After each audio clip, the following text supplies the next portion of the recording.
दमफारा गामियाव जे ड्राग्सनि सांग्रांथि मेल जों जेरैहाय बर' थुनलाइ आफाद, बर' फरायसा आफाद आरो बाथौ गौथुम जथायै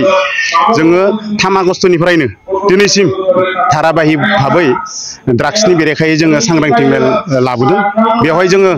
गोग्गोमै जों बाथौ गौथुमाबो जोङो लोब्बा दंफायो। दा बे लेखायै आङो बेखौसो खावलायनो लुबैदों जोंनि जे जाखांफुनाय उन्दै उन्दै जोंनि इयुन जोलै बिथांमोना जाहाथे ड्राग्सनि जितु प्रचलन बा जितु ट्रेन्ड सोलिदों बे ट्रेन्डनिफ्राय जाहाथे गोजानाव थायो। आरो आं खावलायगोन जोंनि बिमा बिफा गार्जेन बिथांमोनखौ जाहाथे जोंनि गथ' गथाय इयुन जोलै भबिष्यत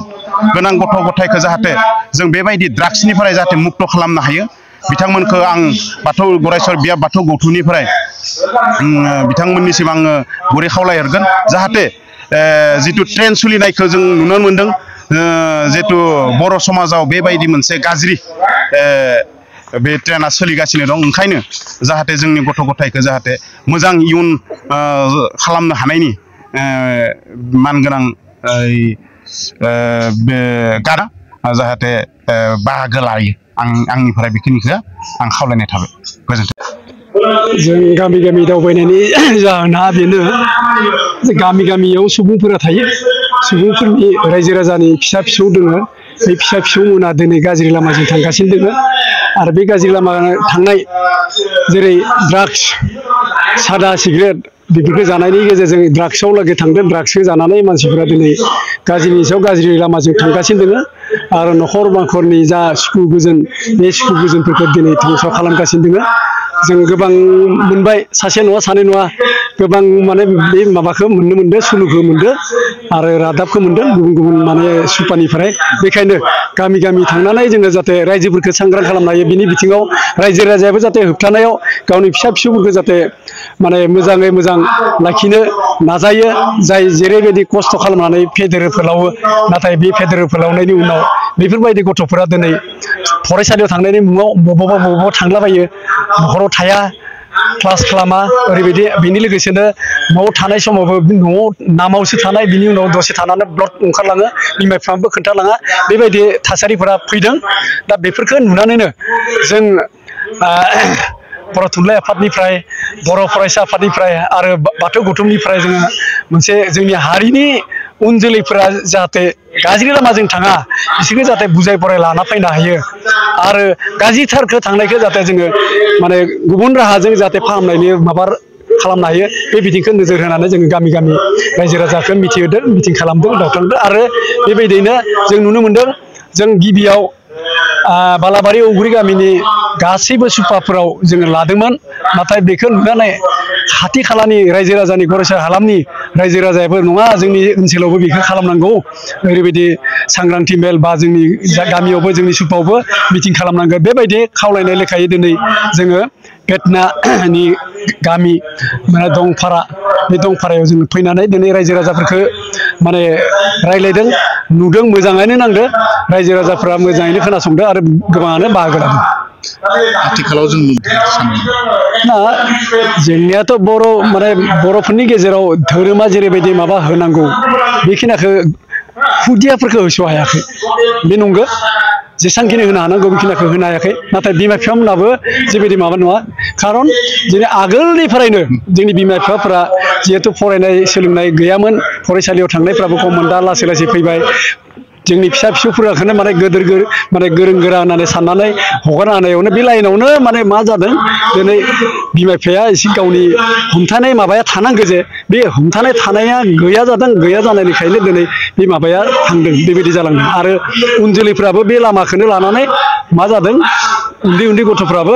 जेरैबायदि धोरोमसालियाव थांनांगौ धोरोमसालियाव थाङा। नाथाय बेबायदि नोजोरखौ नायनानै जों साननो गोनां जाना फैदों जे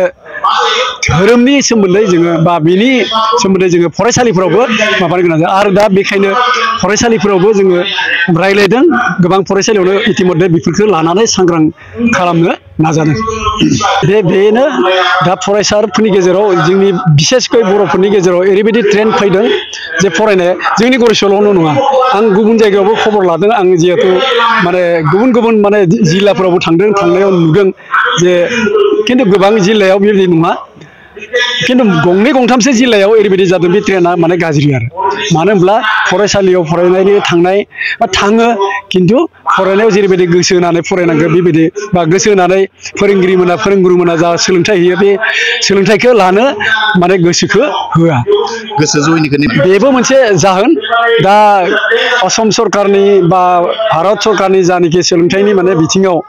बै बिसेसकै बेखौ जों दुसिनांगोन बे मोनसे माबानिफ्रायनो जादों जों कभिडनिफ्रायनो जादों होननानै बुंनांगोन कभिडनि समाव जेब्ला माने क्लास खालामनो हाया जाबाय फोरोंथाइखौ होनांगौब्ला बोरैहाय होनो खिन्थु फनखौ नांगौ जाबाय बेबायदिनो गथ'फोरखौ फन लानो होनाय बा न'आव बिमा बिफानि आसलथे फनखौ लानो होआखै बिमा बिफाखौसो लानानै बिनि बिमा बिफानि माबाखौनो फनखौनो खोनासंनानै जाहाथे फोरोंगिरिमोना जा सोलोंथाइ होनांगौ आयदानि सायाव बे आयदानि सायाव फोरोंथाइ होनायखौ खोनासंनानै लानांगौ नाथाय बे बेलायाव जोंनि बिमा बिफामोना जेरैबायदि हमथानांगौ बे हमथानो हायियाव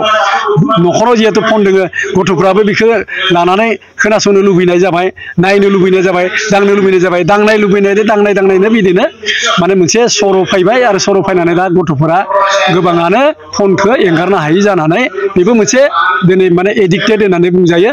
आरो बिनि लोगो लोगोनो खिन्थु बे ड्राग्सआ दिनै गोसारनानै दोङो जेरै हागौ माने बेबायदिनो माने गथ'फोरखौ जाहोनानै जाहाथे जोंनि गथ'फोरखौ डाइभार्ट खालामनो सोलोंथाइनिफ्राय आरो बे गुबैयै जों सानदों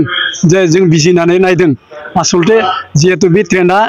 बर'फोरनियावल' नङा गुबुन माने रावारिफोरनि गेजेरावबो हाबदों नाथाय बर'फोरनि गेजेराव बांसिन हाबनाया बे बांदों आरो बे बिथिंखौ नोजोर होनानै नायोब्ला बेवहाय माबा मोनसे माने खैसारि सोंनायनि माबा थानांगौ दोङो ओरैबायदि जों सानदों दिनैनि गोथार बुब्लि जों मा होननानै खावलायगोन बे समाव दिथागिरि बिथांमोननिसिम बा बिगोमामोननिसिम जों बेखौनो खावलायदों आरो खावलायबोबाय थादों जे जोंनि बिमा बिफामोना गावनि खुदियाफोरखौ गावनि फिसाला फिसौजो जे जाय दोङो फरायसुलि उन्दै गथ' बे उन्दै गथ'फोरखौ जाहाथे गावनि मावनां बिबानखौ जाहाथे मावो जानाय मावनाय समाव फरायनांगौ समाव फरायसालियाव थांनांगौ समाव थांनानै जाहाथे थि समाव फैनानै न'खराव जाहाथे न'खर लाफायनायाव आरो जाहाथे मोजाङै मोजां बिसोरो माने गावनि मावनांगौ बिबानफोरखौ मावदों ना मावाखै बे बिथिंखौबो नोजोर होनानै जाहाथे माने जुदि माबायाखैब्ला बेयाव एसेबाबो माने माबा मोनसे गेना गोरोन्थि नांदों होननानै जों बुंदों आरो बे गेना गोरोन्थि जुदि जादोंब्ला बेखौ फाहामनायनि थाखाय नांगौ जायोबा सुपानि आन्था रायज्लायनानै गाव हायाबा गुबुनखौ मदद लानानै फोरोंगिरिफोरखौ लिंहरनानै जाहाथे थोंजों खालामनो हायो बुजायनो हायो मोजां लामायाव लाना फैनो हायो बे बिथिंखौ जोङो दिथागिरि बिथांमोनखौ जों खावलायदों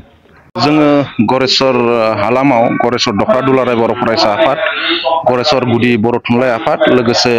गरेस्वर बियाब बाथौ गौथुम जथायैनो जोङो गरेस्वर हालामनि सिङाव थानाय दाब बर' गामि गिबियावनो जोङो ड्राग्सनि हेंथायै बा निसा जातीय बुस्थु बेनि सायाव जोङो मोनसे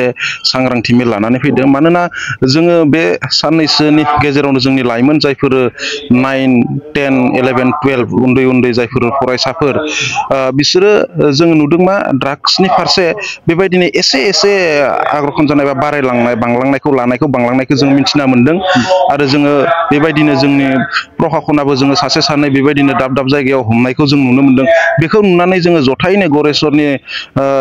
सांग्रां नोगोरारि बिथांमोनखौ जों लाफानानै जथायैनो जोङो गामि बेबायदि ड्राग्सनि हेंथायै माखासे सांग्रांथि मेल लादों मानोना जोंनि सुबुं समाजाव बा गामियारियाव जों जुदि बेबायदि ड्राग्सआ जोंनि जायगाफोराव हाबनांगौबा बा लानांगौबा जोङो जोंनि रांखान्थियारि जि दायो दङ जोंनि हारि हिसाबै बा गरेस्वर हालाम हिसाबै जोबोद नोरजिया खालामलांगोन आरो जोंनि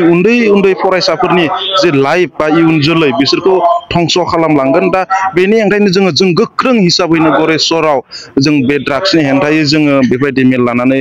जोङो लाइमोन सेंग्रा सिख्ला बिथांमोननि बिगोमा आरो जोंनि जायफोर